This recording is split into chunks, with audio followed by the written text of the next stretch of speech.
Hey, welcome back to Zombie Tactics. Tonight, holding once again the Smith & Wesson M&P15 Sport. Got a couple of extra doodads on here tonight that you haven't seen before. I'll go into these later.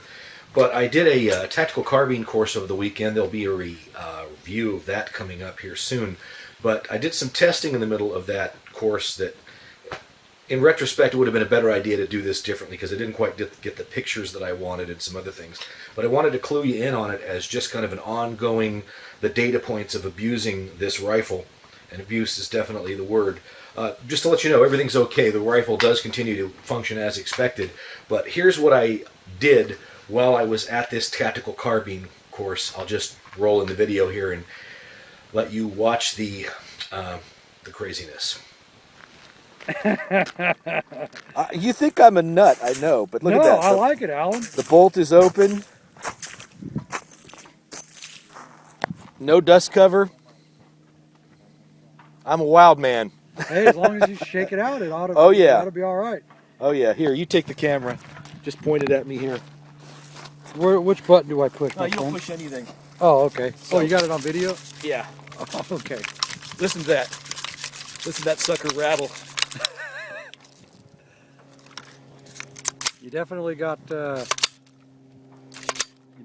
gravel going on. Yep. There's no doubt about I think it. I do. I got no obstructions. But I got a mess in there. Oh, it's a mess in there. Let's just see how it holds up. All right. Back on the ground. And I'll make sure that bore is not... Yeah, that would be. So there you go. Kicked tons of this gravel into the rifle with the bolt locked open right into the chamber. And I'll show another little picture here that I tried to get a view of some of the grime that was actually all inside of here and in the chamber area and all that kind of stuff. No mag in the mag well. Obviously the bolt locked back and there is no dust cover, so there's nothing to prevent all that gravel from getting in there.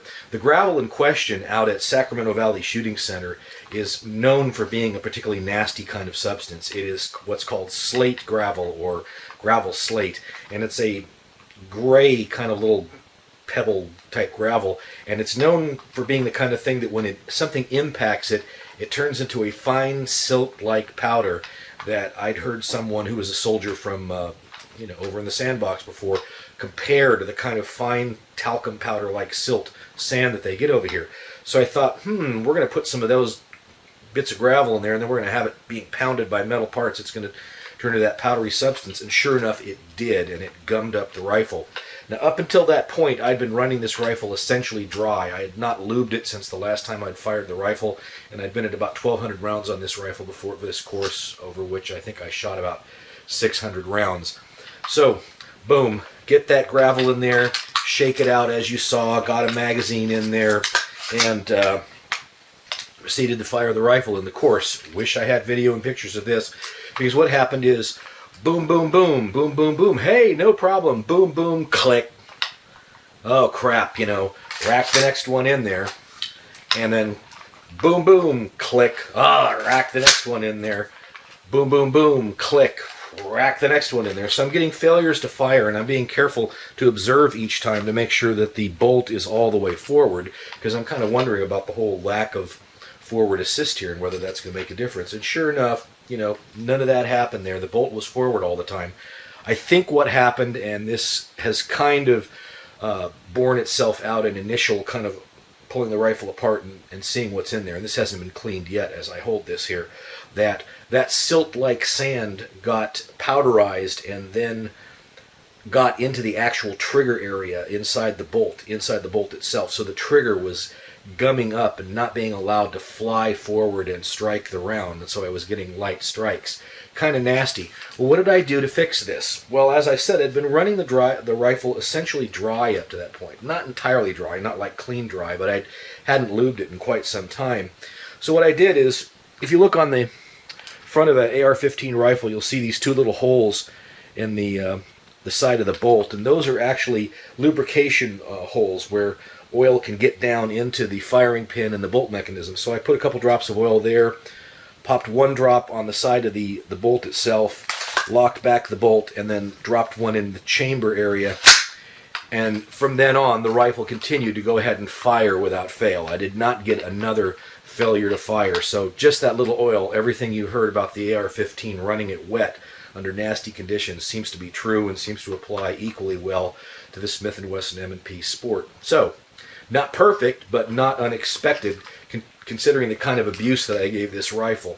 You don't usually see somebody do that, kicking full-on dirt into the chamber with the bolt locked back and no magazine in there or anything. So it was kind of nasty.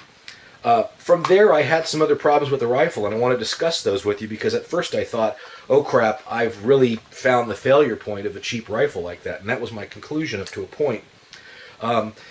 We got to a point where I was having a problem with the bolt locking back, seemingly trapping the magazine into place, and couldn't really tell exactly what was going on there, and didn't have time to do a full breakdown of the rifle. Just wanted to get it working right.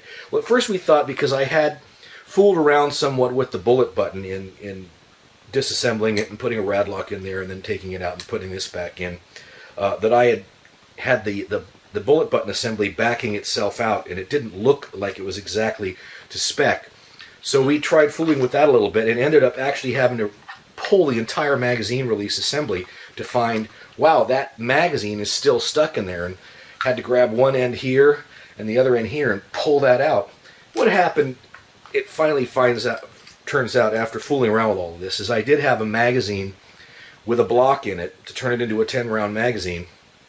Or actually it was a 10-rounder, but because of the way the follower was made, the follower was out of tolerance. It was a cheap magazine, and it was actually bending the feed lips when I loaded it with a full 10 rounds.